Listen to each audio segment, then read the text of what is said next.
भूख रोती है, तड़पती है, बिलखती है कभी। भूख तन्हाई में छुप छुप के सिसकती है कभी।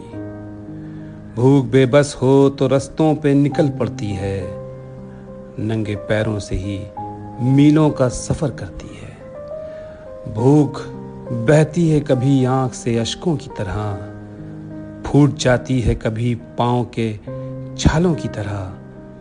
भूख थक जाए तो रास्ते में ही गिर जाती है, कभी उठ जाती है वापस, कभी मर जाती है।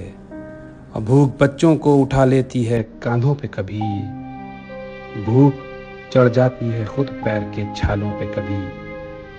भूख तो ट्रेन की पटरी पे भी सो जाती है, इससे बेहतर किसी संसार में खो जाती है।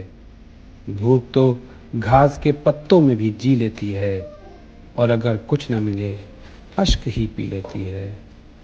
भूख इंसान को मजबूर बना देती है, जिंदा रहने के लिए चलना सिखा देती है। भूख का ख्वाब है कि देश में रोटी होगी, ममता दिल में लिए माँ मेरी रोती होगी।